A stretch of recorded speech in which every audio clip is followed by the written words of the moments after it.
à tous, c'est Smashou. On se retrouve pour le match numéro 11. On a pris le café. Et on se retrouve donc le match numéro 11 qui va opposer Jeannot du 65 contre Topli. Donc Jeannot du 65, on avait déjà vu sa team, évidemment comme les autres, dans le premier round. On avait vu que sa team était très solide et ma foi très efficace. Donc on va revenir vite fait dessus. Tyrannosif, Amphinobi, Banchitrouille, Mégascarabrute, Minotaure et enfin Motisma Lavage, donc la machine à laver. On a ensuite l'équipe de Topli, donc une équipe basée sur la pluie. Donc là, il va y avoir un peu combat entre deux climats, puisque le Tyrannosif de Jeannot du 65 va apporter en jeu la tempête de sable, et le Tarpo de Topli va lui se contenter d'amener la pluie, donc on verra bien qui va dominer. Sachant que les Pokémon de Topli ont quand même, entre guillemets, besoin de la pluie pour être vraiment avoir une force de frappe optimale. Donc la team de Topli se compose de Tarpo, comme nous l'avons dit, de Mamambo, de Charmina, potentiellement une méga évolution, je ne sais plus s'il est méga, je ne crois pas d'ailleurs. On a un Tentacruel, on a un Iguolta et enfin Armaldo. On va lancer le match sans plus attendre, c'est parti pour le combat numéro 11. Alors, Jean veut se battre, nous sommes du côté donc de Topli. Le match dure 28 tours, donc pas trop long, pas trop court. Topli commence avec son Tarpo pour amener la pluie, pendant que c'est Motisma qui est envoyé par Jeannot du 65. Donc évidemment il commence à pleuvoir. Donc Jeannot du 65 préfère retirer son Motisma pour envoyer directement son Tyrannosif, histoire complètement évidemment d'annuler la pluie et de la remplacer par une tempête de sable. Tarpo lui est switché également pour Iguolta, qui est un Pokémon électrique normal, donc qui résiste bien à Motisma, notamment à son change éclair. Donc Tyrannosif, le Iguolta est changé tout de suite, craignant sans doute un séisme ou une attaque physique de ce Tyrannosif, et c'est Mamambo qui est envoyé, pendant que le Tyrannosif place tranquillement ses pièges de roc sur le switch. Jeannot du 65 lui décide de retirer son Tyrannosif face au Mamambo et d'envoyer Amphinobi. Mamambo lui lance Danse Pluie, donc là les climats commencent à changer un peu à tous les tours. Donc la pluie remplace la tempête de sable.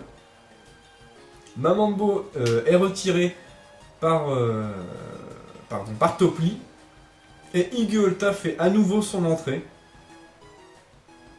Pendant qu'Amphinobi lui place des pics toxiques qui sont assez handicapants. Donc il devient de type poison La peau sèche d'Iguolta lui rend quelques PV sous la pluie. Pendant qu'Amphinobi lance un Vibre Obscur, donc stabé grâce à son talent protéin, qui fait quand même assez mal au Iguolta. Le Iguolta lui lance Surf, donc qui n'est pas stabé mais qui est augmenté par la pluie et qui suffit à tuer ce Amphinobi, donc des gros dégâts. En plus, il porte l'Orbe-Vie comme nous venons de le voir. Donc Orbe-Vie qui est bien compensé par la peau sèche qui rend plus de points de vie que celle-ci, enfin que la perte de l'Orbe-Vie. Le Tyrannosif revient en jeu et balance sa tempête de sable. Iguolta lance une Exploforce qui rate. Alors ça c'est assez décisif pour Topli, je pense, puisque l'Exploforce aurait sans doute tué ce Tyrannosif, ou alors l'aurait laissé à très peu de PV puisqu'elle n'est pas stabée, mais bon. Bref, Charmina est envoyé pour tuer ce Tyrannosif, donc un type combat, l'avantage du type. Le Tyrannosif est switché sans plus attendre. Évidemment, une attaque combat en x4, ça fait très mal. Le Tyrannosif est un Pokémon quand même assez important, c'est mieux de le préserver. Le pied voltige échoue puisque c'est Banchitrouille qui prend le relais et il est de type spectre. Donc le pied voltige qui rate et le Charmina se prend la moitié de ses PV en tombant au sol. Le Banchitrouille est régénéré grâce à ses restes. Le Charmina lui va souffrir du poison. Donc le Charmina dans une posture pas terrible. Il est rappelé par Topli pour Tentacruel. Donc, qui retire les pics toxiques, ce qui est très bien joué, et qui encaisse la Vampigraine, enfin, qui se prend la Vampigraine, sachant que Tentacruel peut avoir le talent Suintement, qui fait qu'à la place d'être drainé par Vampigraine, le Banchitrouille va perdre des PV. Donc la Vampigraine va retirer des PV certes au Tentacruel, mais aussi au Banchitrouille. Donc c'est plutôt pas mal. Bien anticipé de la part de Topli, cette Vampigraine. Donc voilà, vous voyez la Vampigraine retire des PV au Tentacruel. Il lance Danse Pluie. Donc la tempête de sable s'en va à nouveau et la pluie revient. Donc ce Tentacruel donc, n'a pas sointement. Donc nous voyons qu'il a cuvette, ce qui l'aide aussi sous la pluie, c'est vrai. Ça lui rend des PV. Donc le feu follet du Banchitrouille qui a échoué, j'ai oublié de commenter cette action. Le Banchitrouille est switché. Donc Jeannot du 65 envoie son Motisma, qui est type électrique, donc qui est assez efficace sur Tentacruel. Le Tentacruel, lui, lance un sabotage, donc ce qui est plutôt cool, puisqu'il fait tomber le mouchoir Schwartz de ce Motisma, qui avait probablement tour magique, pour bloquer les éponges physiques et spéciales d'ailleurs. Les Pokémon défensifs en général sont pas mal bloqués quand on leur redonne un mouchoir choix avec tour magique. Le Motisma lance Change Éclair, donc qui inflige quand même des gros dégâts au Tentacruel, même s'il a une bonne défense spéciale, ça suffit pas à éponger assez efficacement.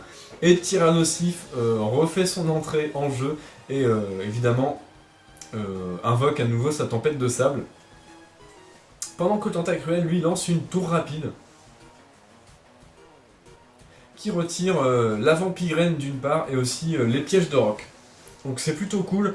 Le Tentacruel est débarrassé de a débarrassé l'équipe de la Vampigraine et aussi des pièges de roc. Par contre, il n'y a plus à beaucoup de PV. Il est tout de même préservé par Topli qui préfère le sauver face à ce Tyrannosif et envoyer Tarpo, et aussi pour remettre la pluie en jeu. Donc bataille de team basée sur les climats, c'est assez violent on va dire. Donc le Hydrocanon qui rate, bon dommage, ça va, je pense que ça va suffire pour Tyrannosif. Pour tuer le Tarpo, c'est dommage parce que je pense que Tarpo aurait pu tuer ce Tyrannosif avec Hydrocanon plus stabé, plus boosté par la pluie. C'est Armaldo qui est renvoyé par Topli, donc vraiment pas de chance pour l'Hydrocanon qui loupe pour le coup. Donc Banchitrouille évidemment va encaisser tranquillement ce séisme qui n'est pas très efficace sur lui. Le Armaldo perd quelques PV, donc on voit qu'il a l'orbe vie, qui lui retire quelques PV à chaque tour, enfin à chaque attaque. Dans Slam, donc l'Armaldo double son attaque, c'est un Pokémon qui doit avoir déjà genre 380 d'attaque, donc doubler c'est énorme. Par contre, le Banchitrouille lui lance un feu follet qui divise l'attaque par deux, donc on est revenu au point 0 je pense. Le Armaldo dispose de son attaque normale contre le Banchitrouille, par contre il va souffrir de la brûlure. Donc le Armaldo lance une deuxième dans Slam, histoire de quand même avoir un boost d'attaque malgré la brûlure. Pendant que le Banchitrouille lui lance une Vampigraine. Donc Vampigraine plus brûlure, pardon, ça va infliger quand même des gros dégâts, je crois un quart de la vie à chaque tour à ce Armaldo. Et en plus le Banchitrouille va récupérer des points de vie grâce à la Vampigraine. Ce qui est assez handicapant pour Topli. De plus la pluie s'est arrêtée. Même si dans cette situation là la pluie n'était pas vraiment importante. Lame de roc qui va faire quand même de très bons dégâts sur Banchitrouille qui est quand même une éponge physique. Le Banchitrouille utilise Hantise, donc une attaque, une des rares attaques en 2 tours qui est utilisée en stratégie. Qui est quand même, ça se comprend quand même sur Banchitrouille puisque ça laisse profiter des restes, de la Vampigraine et de la brûlure. Ce qui est quand même pas négligeable. Armaldo est renvoyé. Et c'est Mamambo qui va se charger d'encaisser cette Hantise. Plutôt classe animation en plus je trouve.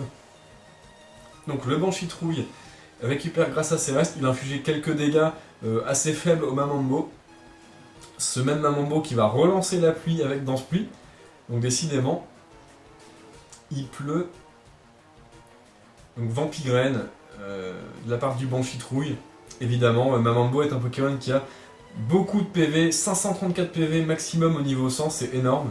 Donc évidemment, le Banchitrouille va pas se priver d'une telle source de PV, on va dire.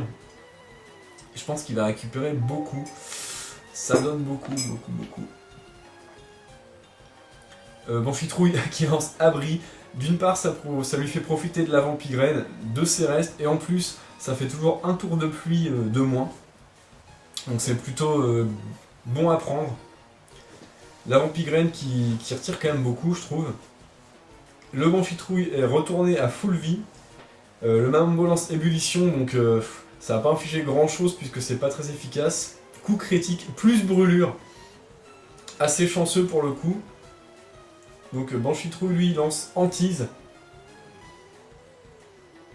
Donc la stratégie de ce Pokémon est vraiment basée sur le fait de profiter des dégâts résiduels, hein, de la Vampigraine et de la brûlure. Avec Abri plus Hantise, c'est vraiment optimisé au maximum là. Donc le Mamambo lance un vœu pendant que la Hantise va le toucher. Évidemment elle n'est pas du tout suffisante, surtout que le Banchitrouille maintenant est brûlé, donc son attaque est divisée par 2. La Vampigraine continue de drainer la vie du Mamambo qui est maintenant à 57 PV, donc dans un état quand même critique. Le Banchitrouille lui est toujours tranquillement full vie et est rappelé par Jeannot du 65 qui met son Motisma, anticipant probablement un abri de la part du Mamambo qui voulait profiter de son vœu sans prendre de dommages. Donc la Vampigraine est toujours active, ce qui est quand même très gênant, ça retire quand même pas mal de vie. Le Mamambo est donc rappelé par Topli pour Armaldo. Voyons ce que le Motisma réserve. Tonnerre qui va finir sur Armaldo qui est à 31 PV et brûlé. Donc Topli sacrifie complètement son Armaldo pour se débarrasser de la Vampigraine. Et envoie son Charmina dans le but de faire quelques bons dégâts avec un direct toxique qui inflige quand même moins de la moitié, je pense 45% environ. Et le Motisma termine ce Charmina avec une attaque que j'ai pas vue. C'était quoi l'attaque? C'était des éclairs. C'était sûrement tonnerre. Hein. Le Motisma continue à faire des tonnerres. Et il termine également le Tentacruel. Coup critique, je pense que ça importe peu. La pluie s'arrête. Et Mamambo est rappelé sur le terrain. Malheureusement, contre un Motisma avec tonnerre, ça va être très dur de lutter. Coup critique, 2 coups critiques de suite sur tonnerre. Évidemment, qui laisse aucun espoir à Topli, qui perd ce match. Donc bien joué à vous deux. Le match était quand même très sympa. Ça a été super sympa de voir tous ces changements de climat. Un peu cette bataille pour les climats, voilà, parce que la team de Topli fonctionne sous la pluie, et bon, la team de Jeannot du 65 profite pas forcément de la tempête de sable, mais bon, on va dire que le Minotape en profite, mais il n'est pas apparu du tout pendant ce match. Voilà, donc Jeannot du 65, tu es qualifié pour les demi-finales, pendant que Topli, malheureusement, tu es disqualifié. Bien joué à vous deux, et voilà. On va passer au match numéro 12, qui est le dernier de ce round 2. Salut à tous!